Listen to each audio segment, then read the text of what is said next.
And greetings, everyone, and welcome to Buzz for Good, where we talk all things nonprofit, the people they serve, and the good they do. And today I am buzzing about the Blacksburg Refugee Partnership.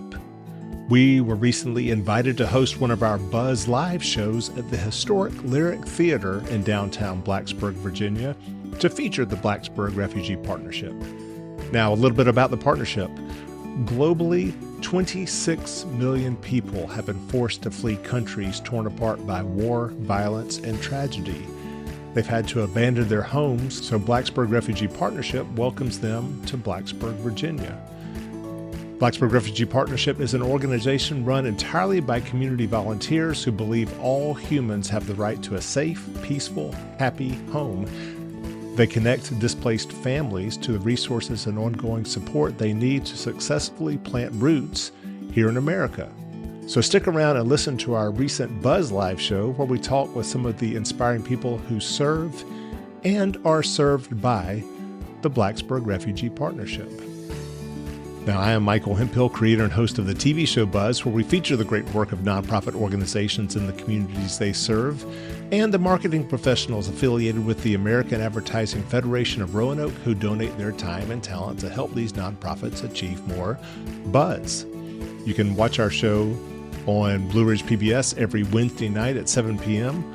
Or through our social media channels, Facebook, Instagram, LinkedIn, and YouTube, all at Buzz for Good. Our website is buzzforgood.com. That's buzz, B-U-Z-Z, 4, good.com.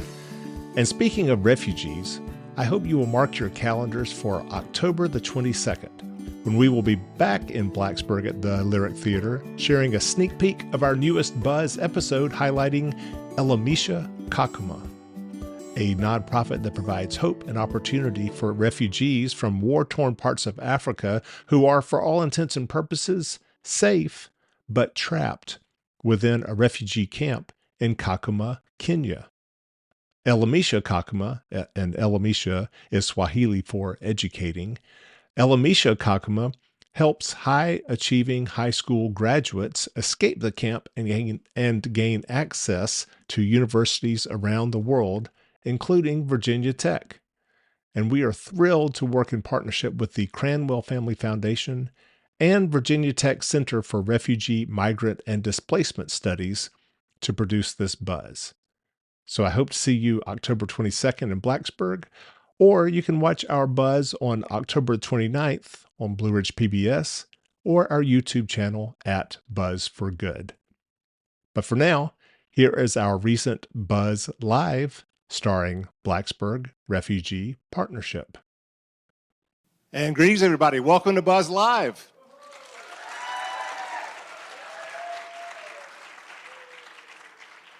Thank you for being here tonight at the historic Lyric Theater in downtown Blacksburg.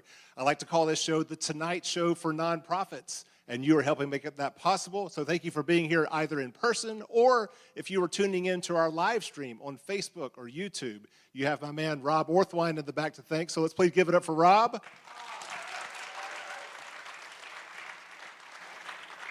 Now, my name is Michael Hemphill. I'm the creator and host of the TV show Buzz that airs on Blue Ridge PBS on Wednesday nights at 7 p.m., where we feature the great work that nonprofit organizations do in our communities. And speaking of inspiring work, let's give it up for Blacksburg Refugee Partnership.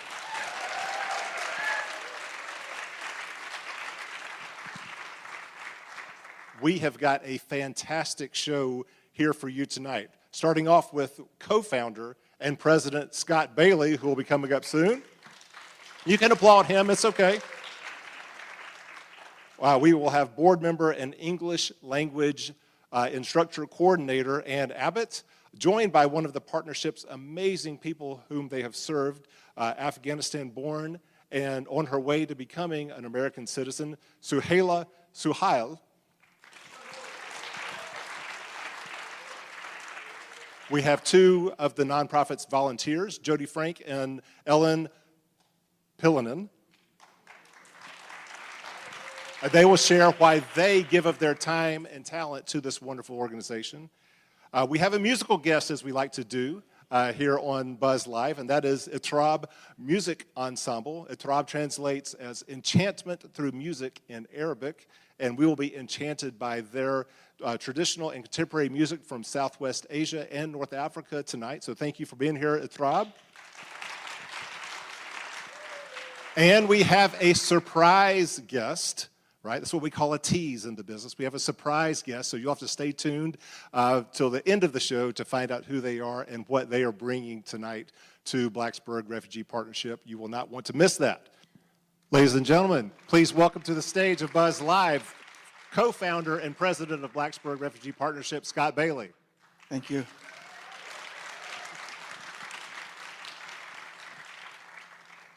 Now, as we started watching that video, you kind of leaned over to me and said, I know that voice very well. What can you tell me about that voice? Amazing person. She was one of the first families to come. The specific voice I was hearing is a single mom with a young daughter. Came here, she was just about kindergarten age when she showed up. She just started high school. And so get to see her come here, to be honest, kind of frightened, in a totally new place, totally new environment, can't speak English, and then grow up and move forward. And I'm very lucky. This particular young woman's one of my daughter's best friends. So it was just a beautiful thing to watch, right, to see this evolution. And even just recently, can't tell every story, but she was faced with something, had to make a decision that was for somebody older, but she was stuck with it. And she did a really good job. You see this throughout BRP, all kinds of amazing things. Every voice in that video, every single one of them, and a whole bunch more, I could tell you a story of something amazing they did or accomplished. Every one of them, every volunteer, every person we worked with. You just see this stuff routinely. Beautifully put. You know, someone, I think, described you as, they wonder when you ever sleep. Because, I mean, yes, you're doing this purely as a volunteer, but you also have a day job. What is that day job? I'm a professor in the electrical engineering department. I'm a physicist, really, but professor here at Virginia Tech. And what does that have anything to do with the work that you're doing with Blacksburg Refugee Partnership? I don't see much of a difference in it. And people laugh at me when I say that, but let me tell you this. If you're a professor in one of the great research institutions of this country, and you're at the stage of your career where I am, nothing to prove, but not nearly ready to retire or even able to retire. What are you about? You're about creating opportunities for students and young professionals. You're doing the research. I love the research. I love every aspect of it. What I get to do is phenomenally cool. But I like to see the looks on the faces of the students when they have an accomplishment. I build stuff that flies in space, so I've seen students operate things that were in space. The look on their faces when they do that, I know it, because I had that same experience when I was in school. That's incredible. The look on the face of not just the people we work with in BRP, but the volunteers too. It's the same thing. I view it as creating opportunities, and when you look at it that way, it's the same job, both ways. Well, how did you first get inspired to want to work with refugees? Like, was there an origin story to all of this? Yeah, a few of us at Glade Church, including the pastor. This was in 2016, so a lot of tough things were happening, in particular the Syrian civil war. And thankfully, those things in 2016 are long behind us now, right? Okay. I wish. But in particular, there was the image of the little boy who washed up on shore. That was, as Khaled said in the video, enough is enough, right? We have to do something. We have to get involved. It can't be that all these things are half a world away and there's nothing that we can do about them. There is. And so we decided to look into how we could host a family with then the focus on Syria to see if we could host a Syrian family here in Blacksburg. And that was an idea one day in June of 2016. In July of 2016, we had a public meeting over in the library, and we filled that room, 80 people, and I think some people felt they couldn't fit in and left. By October, we had the family here. Yeah. I mean, I would think, most people who watch the images on TV of what's happening with refugees, wherever they are in the world, feel some connection and sympathy for what they're experiencing, but then to take that and decide that you're going to create a nonprofit around that and get a whole community involved with helping that, and then to continue to stay inspired and working towards that mission 9 years later. Where does that come from? Well, it's an easy thought to continue when by the time that first family came here in October of 2016, we had one family we were supporting and 70 volunteers. So it was kind of an easy thought that maybe we better think of another family, and we thought, oh, well, you really want the two families to spend time with each other and support each other, so you got to have two. I bet that family was like, what is going on? There are way too many people helping me right now. So it was an experience. It was something to behold, and still is every way. I was just in that family's home yesterday, and it still is a beautiful thing. Yeah. Right. So there were more that came out of that. I guess I don't even know the process of how you go about hosting a refugee family here in Blacksburg, and It's evolved a lot. Yeah. In that time, we had to work with an organization. The State Department would only work with 11 organizations in the country in terms of bringing people here and resettle them. So we had to work with them. One of them, in our case, was Catholic Charities out of Roanoke, Virginia. So they helped us find families and bring them here. But it's evolved. In the end of the Biden administration, you could sort of apply on your own. If you knew a family who qualified for refugees and you wanted to bring them here, you could apply and do it yourself. That was an amazingly positive evolution, which of course all fell apart January 20th. how many families have you been able to serve throughout the years? 20. 20 in all. 20. 20 in all. Okay. Yeah. Thank you. Yeah. Yes.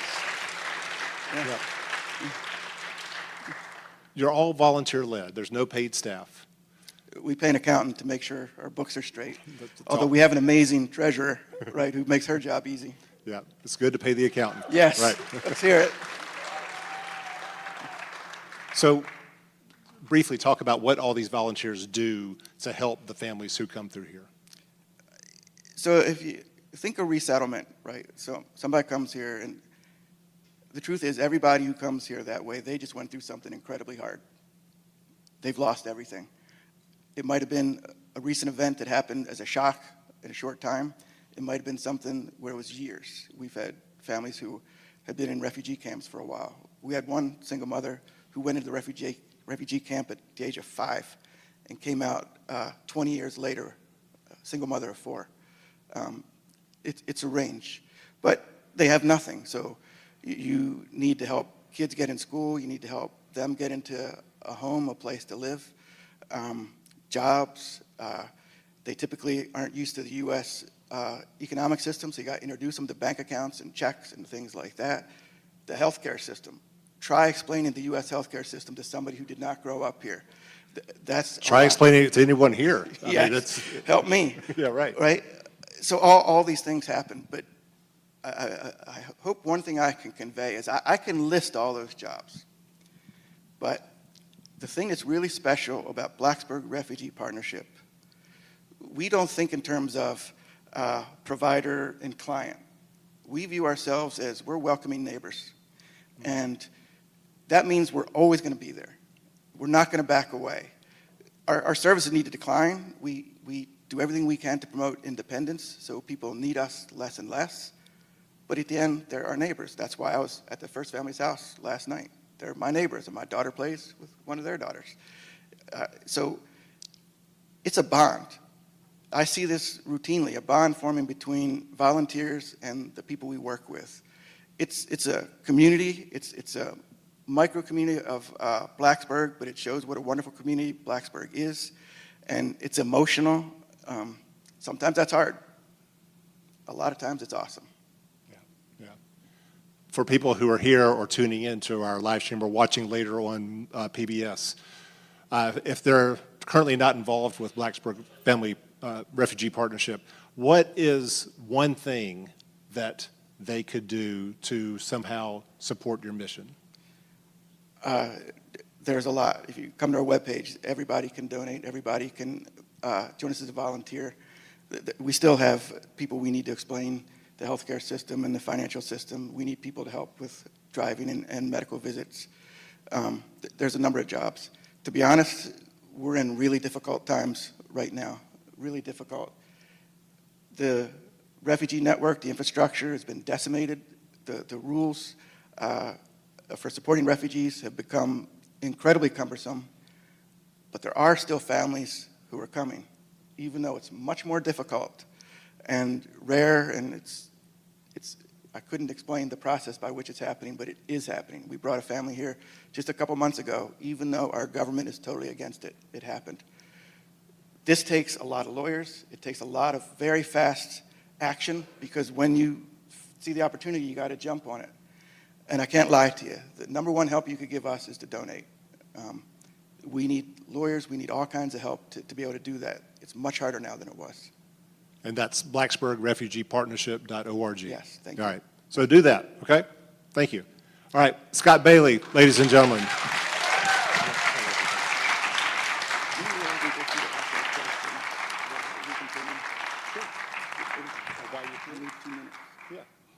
Oh, go ahead. Yeah, he wants to. Sorry, I tried. They know I'm long-winded. But I just wanted to talk a little bit about the motivation, because the motivation originally was, right, to do good, right? We saw what was happening in the world, and we saw those people, and we wanted to meet them and help them. That's not gone away. It hasn't reduced. If anything, it's grown, because the problems are so huge. But if you're going to ask why we're still motivated, why somebody should join BRP, what do you get out of it? Let me tell you a little bit about what it's like to be a member of BRP, right? You're going to meet somebody in a minute who came here 4 years ago after having lost everything and could not speak pretty much any English. And this is routine. Most of the people we meet are like that. But we have translators, volunteers who help with this, and we can communicate easily that way. But time goes on, they take English classes, they're working, they're doing all these things. And eventually you're talking to them one day about the banking system or their homework or something, and you realize, hey, we're not using a translator anymore. This is you and me talking, having a conversation, and we don't need any help. That is an awesome experience. There are so many things like that. I'll tell you one more. It's a hard story to tell. But once early on, I was in the home of a new arrival. She'd only been here a short time, a couple weeks. And this woman had experienced a brutal ordeal over many years of her life. It's a phenomenal story. And she's a poor single mother, a very difficult story. Volunteer who was working with her came and met her, and I just happened to be there when it happened. And they embraced, they hugged. And in my memory, that hug went on for an eternity. I remember this very clearly because I saw the expression on that woman's face, who I believe had not known any sort of comfort or welcoming or belonging or happiness or joy in years. I'm sure that was not true. Her experience had been brutal, but in that moment, when the BRP volunteer, now board member, was with her, I saw that expression. She knew she was loved. She knew she was welcomed. She knew she belonged here and had a home here. That is an experience you just cannot get any other way. That is what it's like to be a BRP volunteer. And you know what? You said I'm long-winded. I could tell stories like that all darn day. About the people I see in this audience, I could tell it, and a bunch more people that I don't see. I could tell those stories all day. That's what it's like to be a BRP volunteer. Sure, you drive them places. Sure, you help them with their schoolwork. Sure, you help them get a job. But that's what it's like. You know you made a difference in somebody's life, and they will make a difference in yours. Thank you for letting me have a second chance. Stay right there. I really appreciate it. Oh, thank you. All right, Scott Bailey, thank you so much. Join me in welcoming to the stage here of Buzz Live, Ann Abbott, board member of Blacksburg Refugee Partnership, and one who has been served by Blacksburg Refugee Partnership, Suhaila Suhail. Thank you. Thank you. Suhaila, if you wouldn't mind, share with us whatever you're comfortable sharing about your journey from Afghanistan to Blacksburg. In 2021, when the Taliban took control of Afghanistan, I was officer there in National Army. I had to leave Afghanistan, and then I leave Afghanistan. On that time, I came to Qatar, and then in DC, and then I went to the New Mexico. I was there for 2 months, and then I came to Blacksburg. One of my friends, her name is Anita. She introduced me for a BRP group, and I came here. Wonderful. Thank you. Yeah, and it's my understanding, so that was 4 years ago, Yes, in 2021. 2021. Yeah, almost 4 years. that you did not know much, if any, English at that time, and now you are not only a student at New River Community College, Yes, you're right. yeah, and you have a job with dining services at Virginia Tech. Yes, yes. I studied English for 2 years at LCI, Virginia Tech, and then I went to the college. Now I'm studying at college. Yeah, right? Wonderful. So with all of that, what is Blacksburg now to you? It's my home. It's my homeland. Because Blacksburg or United States gave me freedom, education, and everything. Since in Afghanistan, the women don't have any freedom. Yeah. I love Blacksburg, and I love the people of Blacksburg. It's a quiet city, and I love it. Yeah. Well, I think the feeling is mutual. Yes. Right, yeah. Yes, the nature is also so beautiful. All right, if you would mind handing that to Ann, I want to get your perspective. Now, I think we've all gotten a sense of perhaps what you as a volunteer do for the refugee families who come to Blacksburg. But for like Suhaila, what has she done for you? How much time do we have? As much Scott. time as you need. Well, Scott does that, yes. I think that the word resilience gets used so much now, it almost has lost meaning, but what the people that meet our wonderful families at BRP, they see that. That is the word. They're so determined, and it inspires us.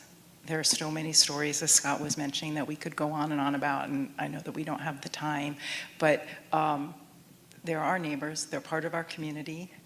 They have faced things that we couldn't even imagine having to face, and yet the determination that they're showing every day, they're taking care of themselves, they're taking care of their siblings, their parents, they're taking care of their families back home. They're really in trouble there.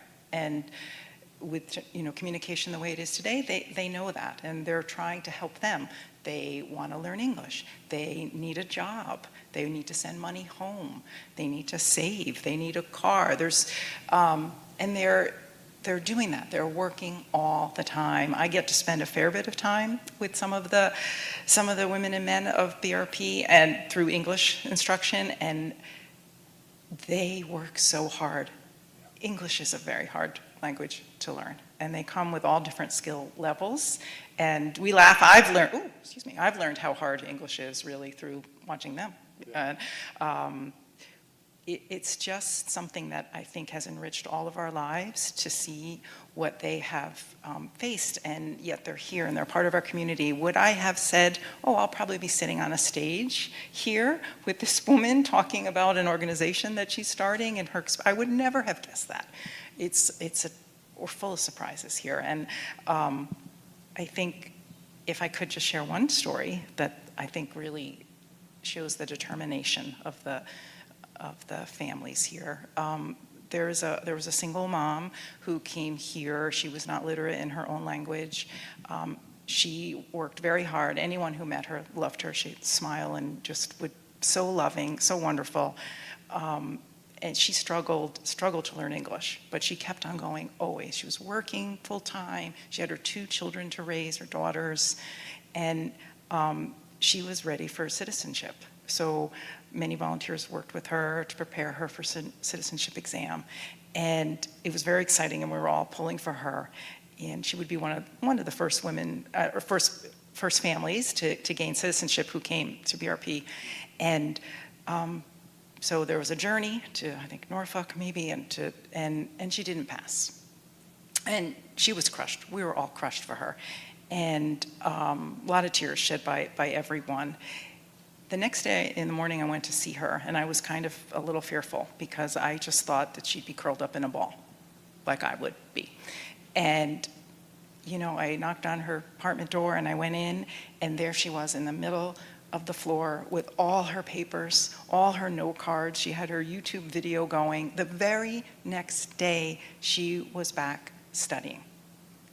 And I think that just represents, you could find a story like that with all the people. It's just, it's incredible. Makes me want to cry when I think about it. Right. Yeah, and she passed, by the way, the next time. Yes, she did. Yes, she did. Yes, she did. Yeah. Amazing celebration. Yeah, we think we have problems. And, Well, that's, you know, we need to yes, look to our refugees Right. for inspiration and hope. that's exactly Yeah. what I feel. It's like sustenance for the soul to know that there are so many good people that can persevere despite really terrible odds and a really bad turn in their life situation, and they're doing it here. Well, not only that, I mean, you've got enough on your plate just, you know, trying to help yourself, but you're giving back now by trying to help other women from Afghanistan. Can you share with us about that? This is an awesome story, everybody. Yes, since it's so difficult to be a new country, living in the new country with new culture, and next to this problem or hard working, I'm trying to help Afghan women in Afghanistan because the Taliban took everything from them, like freedom, education, job, everything. Just the women stay at home. They cannot go outside. They cannot do anything. I would like to help them also.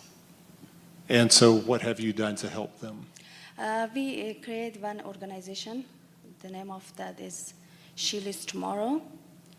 She Leads Tomorrow. Yes. Okay. It's a social and educational organization with the mission of empowering Afghan women and girls in Afghanistan.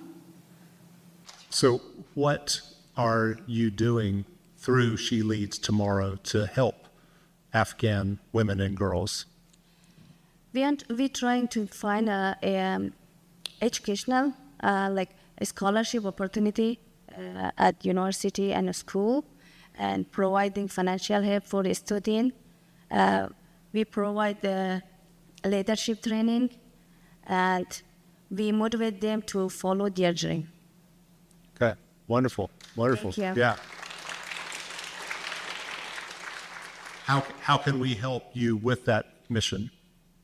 How can we help?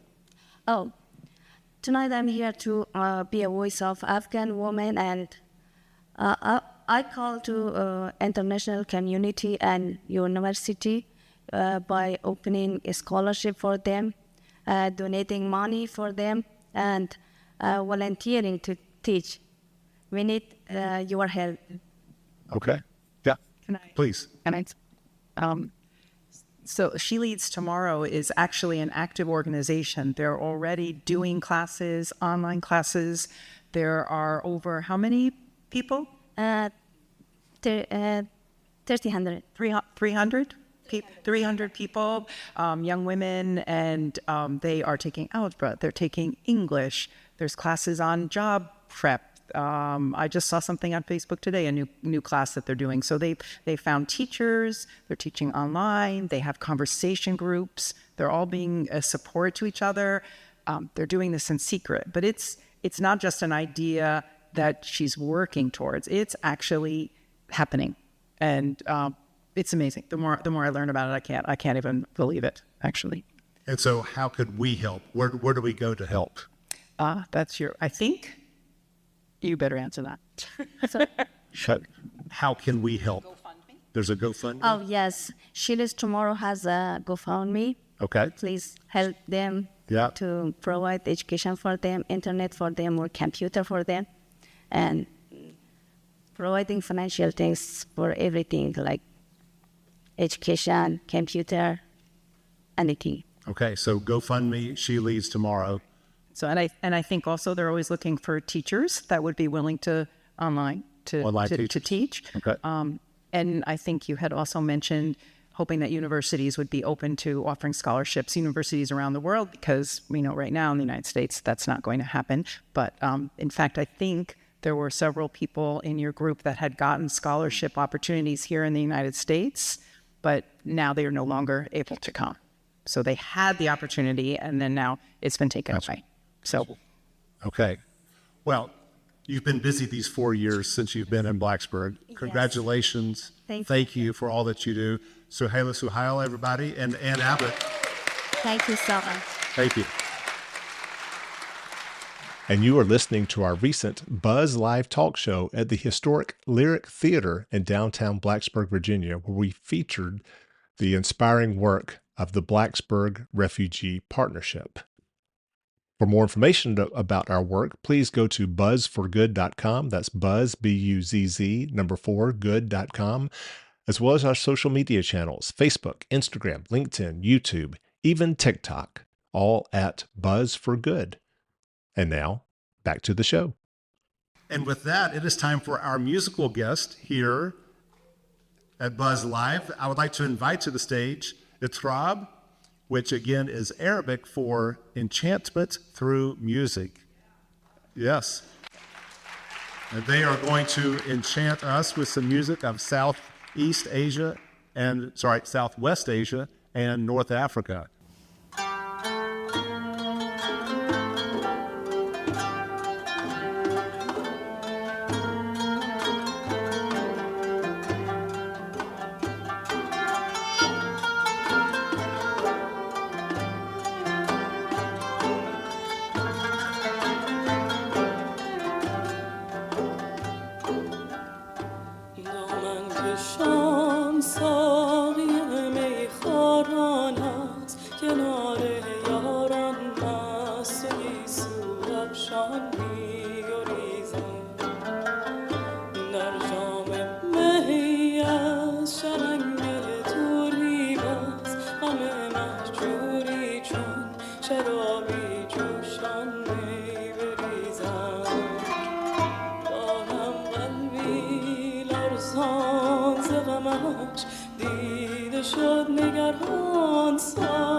It's Rob, ladies and gentlemen. I'm going to invite Director Annalise Thomas over here to introduce the group. Please have a seat. Join. Thank you so much. Thank you. We are Itrab Music Ensemble. We are a project of the Center for the Arts at Virginia Tech, and with us this evening is a smaller subgroup of our usual orchestra. We have on viola, Aya Ali. We have on oud, Dr. Montasser Abbas. On vocals, you heard just now, Sahar Farza.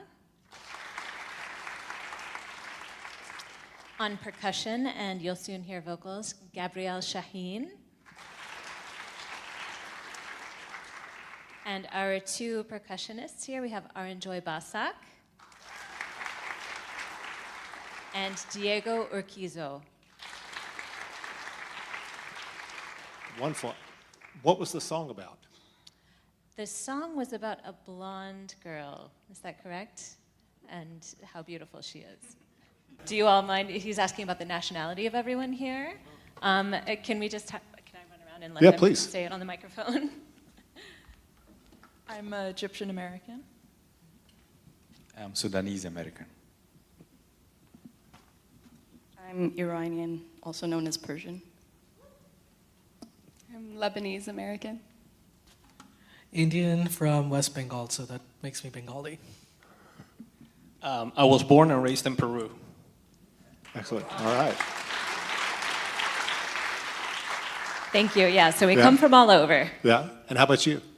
I'm from Blacksburg, Virginia. I am a rare Blacksburg born and raised kind of person. Okay. A lot of people come here for Virginia Tech, and Right. most of our members have some affiliation. Not all. We have a number of community members that join the group too.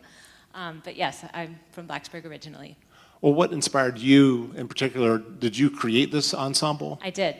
What inspired that? In 2014, I had formed an ensemble like this before at Brown University when I was doing my graduate work there.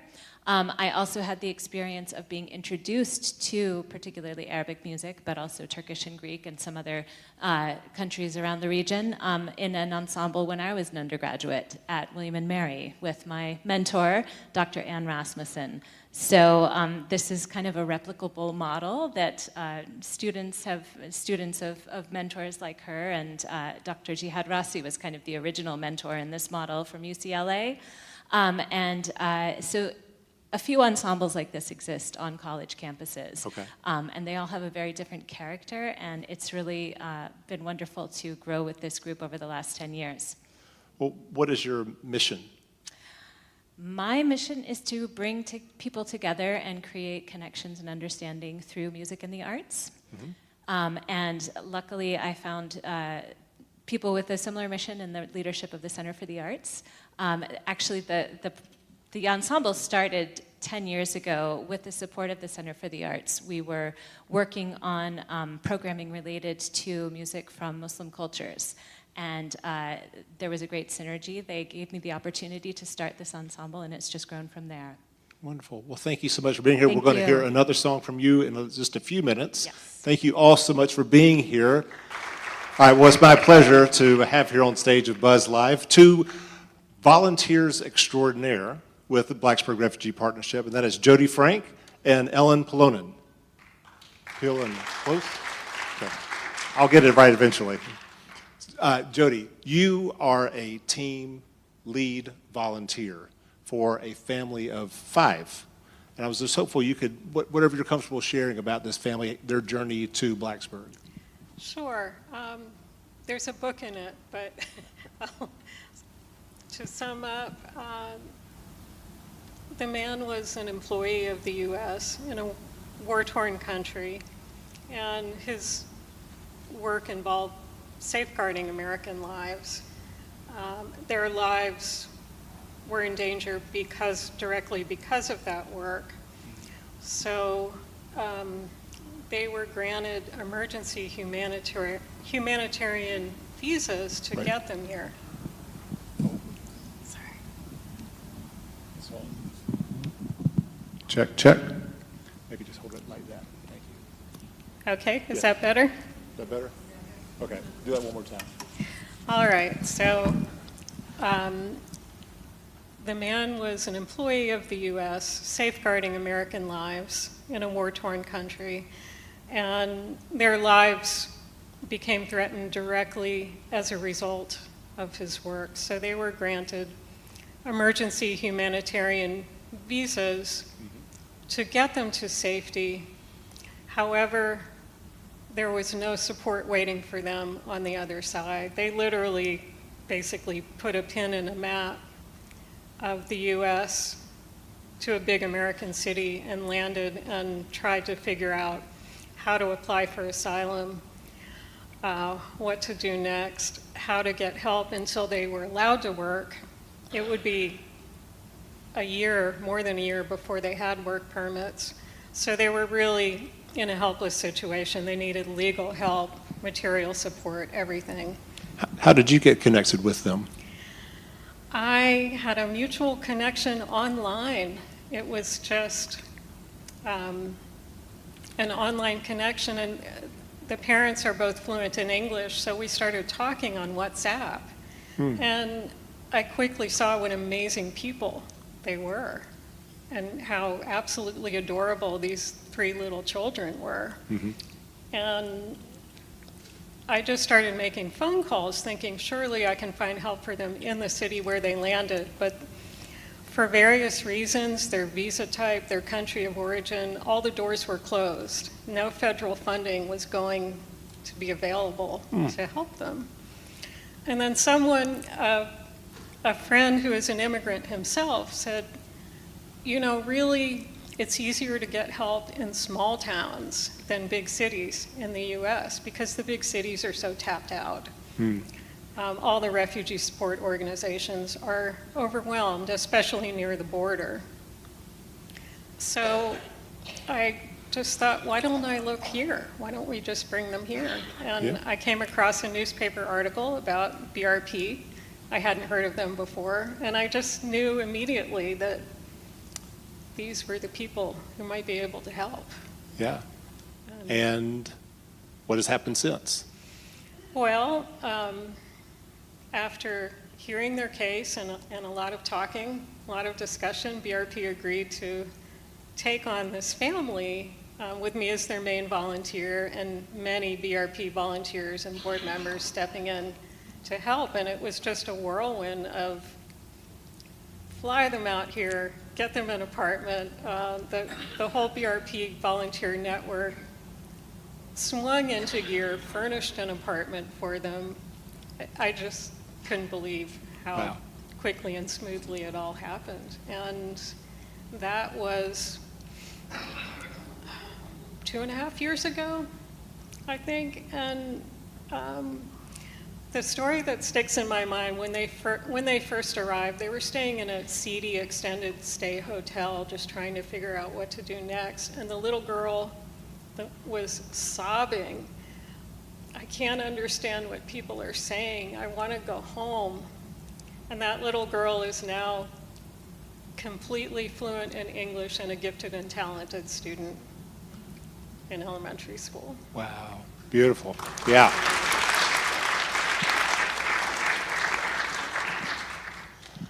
Ellen, if you don't mind, you also are a team lead for a family. What can you share with us about that family that you're helping? It's a family where the sister and brother came first, and they left Afghanistan in 2021, and we all saw the chaotic situation at Kabul airport, and they were there. Yeah. And they were able to leave because she got a visa because she was a member of the female tactical platoon, as was Suhaila. These were women who were working directly with the U.S. military against the Taliban. Mm-hmm. And they were able to leave, but her husband never made it to the airport. Mm. And after waiting at the airport for several days, they finally were told, if you don't get on that next airport, you're never getting out of here. So they came here, and then by some miracle, their mother also was brought here by the State Department. And we don't really know how that happened. And when their mother started getting calls saying, prepare to go to the US, I thought it was a scam. Mm. But she was able to come. And, but her husband is still not here. Okay. And he was very far along in the process. The wife was granted asylum. We applied for him. He was granted asylum, but he still has not come here. And right now, the situation looks fairly hopeless because the organization CARE, which is a coordinator for Afghan resettlement efforts, which is the organization that arranges for visas and transportation, was shut down immediately after the new administration came in. They also have family members who left Afghanistan and they're now in Tajikistan. So this is 6 more family members. And we formed a Welcome Corps team, which is a State Department program where American citizens could sponsor refugees, and went through the whole process. They were certified. They were told that they'd be having their interviews soon, and then everything shut down. Wow. You know, in addition to your work as a volunteer, you were also a mental health counselor. Is that correct? I'm retired from Newark Valley Community Services, and that is actually how I came to BRP. Okay. I was asked if I would be willing to counsel a woman who was a refugee who didn't speak any English, and I said, sure. And so I was her counselor for about 9 months with a BRP translator, and we did home visits every week for about 8 or 9 months, and she had a history of trauma. I was working with people with a history of trauma.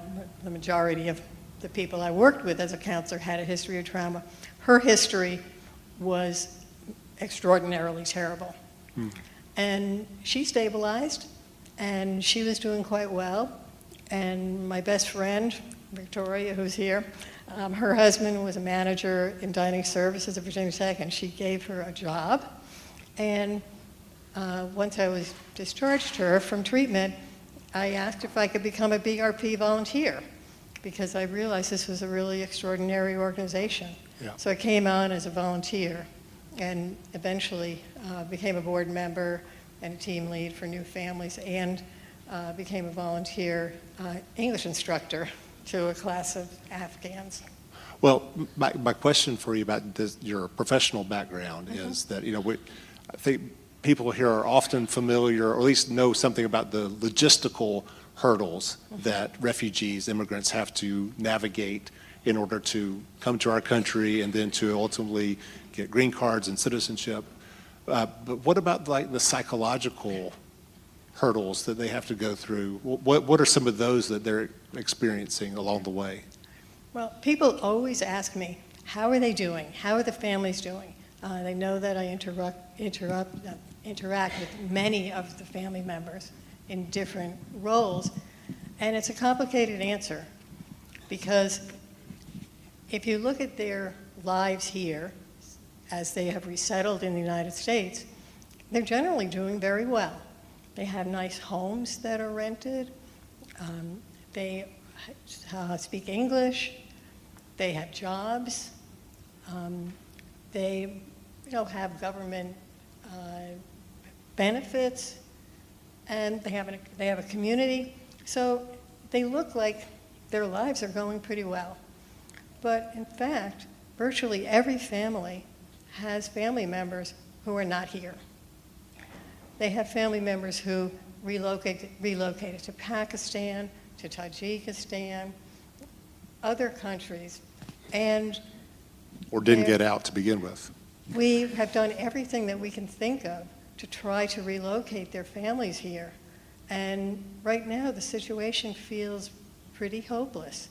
So how can you be happy when you're in a stable situation, but your family members are hiding in another country and very scared? Right now, the government of Tajikistan is systematically deporting Afghans back to Afghanistan. And it's a terrifying situation. And fortunately, the families have WhatsApp. I don't know what they would do without WhatsApp. they're talking and texting constantly. So they are able to communicate with their relatives all the time. They also are able to send money. And this is something that surprised me, that early on I realized that you could go to Kroger, fill out a form, give them some money, and they can send money to their relatives in other countries. So they're very fortunate because they're supporting their family members in other countries. Well, thank you both so much for the work that you're doing to help these families get settled here in Blacksburg and hopefully try to begin new lives here that have more hope and help than what they were fleeing from. So thank y'all so much for being here. And with that, let's hear another song from It's Rob.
Very nice. It's Rob. And with that, we have one more guest tonight, and that is our surprise guest. Please welcome to the stage here Alexa Casey with 100 Plus Women Who Care, along with Angela Vikasland with Blacksburg Refugee Partnership.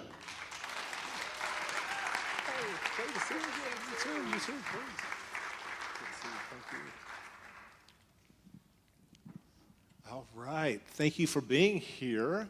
So, first of all, for those who are not familiar with 100 Plus Women Who Care, would you mind sharing a little bit, Alexa, with everyone what you do? Sure. A lot of emotions tonight, so I'll try to pull myself together. It's been a powerful night. Thank you, Michael. Just let them flow. It's fine. So 100 Plus Women started back in 2012. And I ran into a friend in Ohio, and she had just come home from a meeting. And she told me she just came back from this 100 Plus Women Who Care, and she told me about this. And I thought, that is an amazing idea. So I came here back in 2012, 2013, pulled together Beth, one of my friends, and said, let's do this. Let's try to start it here. Well, we started it. It was kind of a slow start, but then we met Sarah, who came in and just cranked it all up. And so basically from 2016 or so, we really have been going strong. So basically, it is a giving circle group. We meet 4 times a year. And we now have, I think, about 111 women. And we all donate $100 for a number of organizations that come and present. We pick them out of a bucket. They're all nonprofits that are supporting the local New River Valley. And we give them at least $10,000. So that's what we do. Yeah. And yes, much applause. So we were the beneficiaries a couple of years ago of 100 Plus Women Who Care of the New River Valley in order for us to fund our production on what at the time was Literacy Volunteers of the New River Valley, now Literacy NRV. And that's where we first met Ann Abbott, who is on staff there and helping now there and also with Blacksburg Refugee Partnership. But it was such a wonderful experience to be able to use your funds to help another nonprofit. So thank you for that. And you got introduced or you probably not introduced, but you heard from Blacksburg Refugee Partnership through Angela. Through Scott. Through Scott. Okay, well, but he's down there. We've heard enough from him. We want to hear from Angela tonight. That's all right. That's all right. That's all right. I've actually known Alexa for quite a while, and I'm one of the newer board members for the Refugee Partnership, and have been about 3.5 years now. And one of the things that I noticed, and sometime in the past, I think BRP was actually awarded by the 100 plus women, and you have to wait a while. Well, now it's been, kind of more difficult raising money, and, in the bucket routine, first time we went through the bucket routine, when I proposed that we go back and try to get an award, we didn't make it. So we didn't even get to present. So, right. I thought, well, we'll wait a little bit longer. So we waited about 6 months. I think we decided we weren't going to go to the next one. And I had the opportunity to talk about it. And you've heard already some of the stories that I shared with people. But one of the other ones that I don't think we talked about a little bit so far is one of the things that we sponsor is we have what we call mini grants.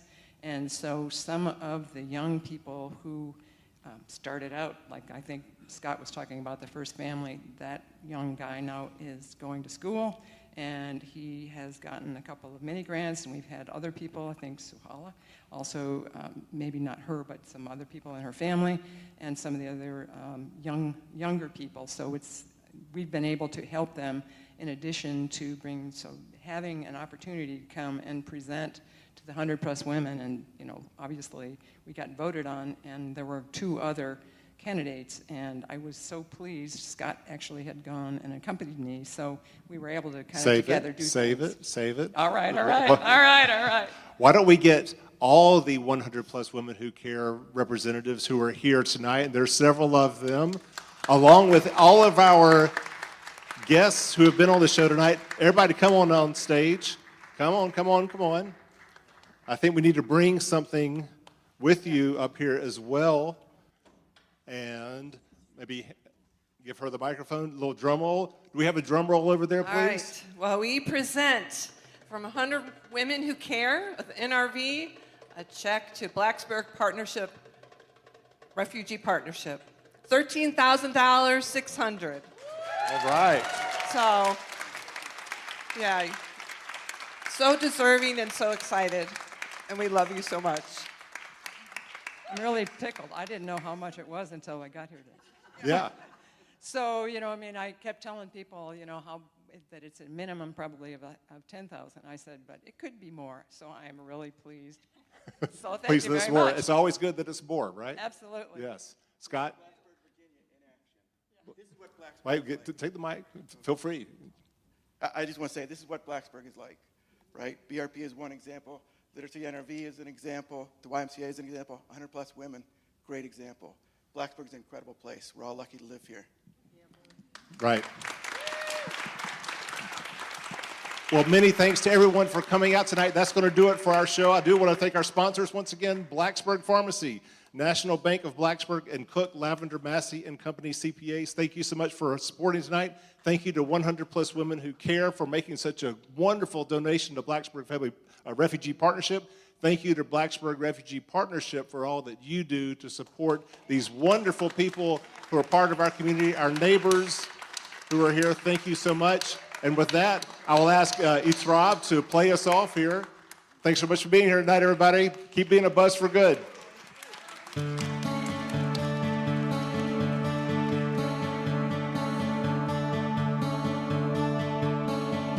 So many thanks for tuning in today to Buzz for Good, where we have been sharing our recent Buzz Live talk show highlighting the Blacksburg Refugee Partnership.